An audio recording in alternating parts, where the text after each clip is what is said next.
అవును సార్. అది నీ యొక్క బిలో ఇంటెలిజెన్స్. అంతే. అవునా కదా? అంతే. అంతేగాని నువ్వు వాళ్ళని తప్పు పట్టొద్దు అని అంటున్నారు. అని ఏంటని అంటే ప్రాగ్మాటిజం అని అది అమెరికాలో ఒక కొత్త ఫిలాసఫీ వచ్చిందనమాట. ఆ ఫిలాసఫీ ఏంటని అంటే అక్కడ రిజల్ట్ కనపడుతూ ఉన్నది, కానీ దాన్ని సైంటిఫిక్గా ఎవరు ఎక్స్ప్లెయిన్ చేయలేకపోతున్నారు. అది సైంటిఫిక్గా రాంగ్ అని అనేటటువంటి అధికారం లేదు. రిజల్ట్ కనబడుతూ ఉన్నప్పుడు దాన్ని సైంటిఫిక్గా రాంగ్ అనేటటువంటి అధికారం లేదు.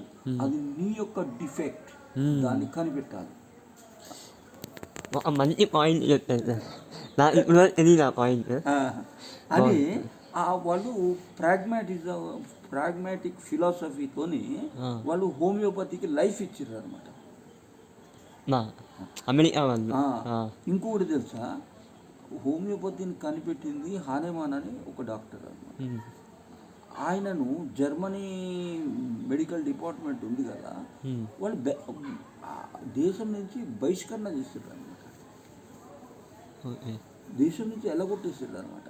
ఎందుకు అని అంటే అసలుకు జర్మన్ కాన్స్టిట్యూషన్ ప్రకారంగా ఒక డాక్టర్ ఫార్మసీ వాళ్ళు కనిపెట్టి తయారు చేసినటువంటి మెడిసిన్స్ మాత్రమే ఇవ్వాలి. అది మన రూల్, మన కంట్రీలో రూల్. ఇవ్వాలి. ఫార్మసీ నుంచి వచ్చిన మెడిసిన్స్ మాత్రమే ఇవ్వాలి. వాళ్ళు సొంతంగా తయారు చేసి ఇవ్వకూడదు. సొంతంగా తయారు చేసి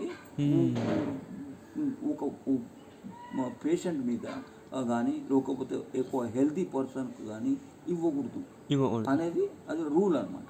రూల్ అయితే హోమియోపతి లోపల ఏందని అంటే క్రూడ్ మెడిసిన్ను హెల్తీ పర్సన్కు ఇచ్చి వచ్చిన సిమ్టమ్స్ను రికార్డ్ చేసుకొని మళ్ళీ అదే క్రూడ్ మెడిసిన్ను డైల్యూట్ చేసి హోమియోపతిక్ మెడిసిన్ లాగా పొటెంటైజ్ చేసి దాన్ని ఇచ్చి ఆ సిమ్టమ్స్ అన్నింటినీ కూడాను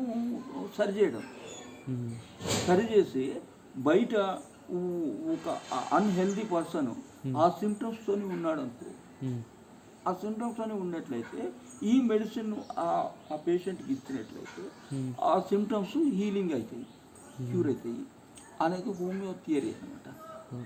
అయితే జర్మనీ వాడు ఒప్పుకోలేదు అనమాట.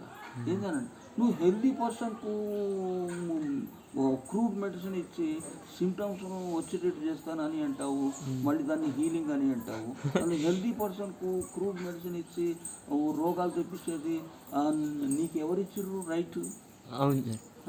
అది రాంగ్. అట్లా నువ్వు ఎక్స్పెరిమెంట్స్ చేయడానికి రూల్ లేదు, జర్మన్ కాన్స్టిట్యూషన్ ఒప్పుకోదు అని అంటే ఆయన ఏమన్నాడని అంటే ఇది కొత్త విధానం, ఇది ఒక కొత్త విధానం, దీని రూల్స్ దీనికి ఉంటాయి, నీ కాన్స్టిట్యూషన్లో ఉండొచ్చు, కానీ ఈ విధానం ఇట్లా ఉంటుంది, ప్రొసీజర్ ఇట్లా ఉంటుంది అంటే మా దేశం లోపల అలాంటి ప్రయోగాలు చేయడానికి ఒప్పుకోను అంటే ఇది కంపల్సరీ. దీనివల్ల ప్రపంచానికి చాలా మేలు జరుగుతుంది, ఎట్లనైనా సరే మీ కాన్స్టిట్యూషన్ మార్చుకొని మాకు పర్మిషన్ ఇవ్వండి అడిగితే నో, అట్లా ఇవ్వడానికి వీళ్ళు అంటే కాదు మాకు కావాల్సి కంపల్సరీగా కావాలి, అది చాలా ఇంపార్టెంట్ అని ఈయన ఆర్గ్యుమెంట్ చేస్తే ఆయన దేశ బహిష్కరణ చేశారు జర్మనీని. అయితే అప్పుడు ఆయన ఏంటంటే కొన్ని దేశాలను రిక్వెస్ట్ చేస్తే వాళ్ళు కూడా ఒప్పుకోలేదు అనమాట.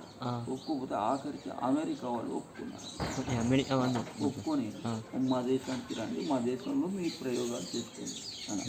అప్పుడు అమెరికాకు పోయి అక్కడ ప్రయోగాలు చేసుకున్నాడు అనమాట. ఆయనకు కెంట్ అని, మ్యాథ్స్ అని, మళ్ళీ ఇంకా చాలామంది శిష్యులు అయిపోయారు అనమాట. అమెరికా అని ఆయన ఫాలోవర్స్ లాగా అయిపోయారు అనమాట.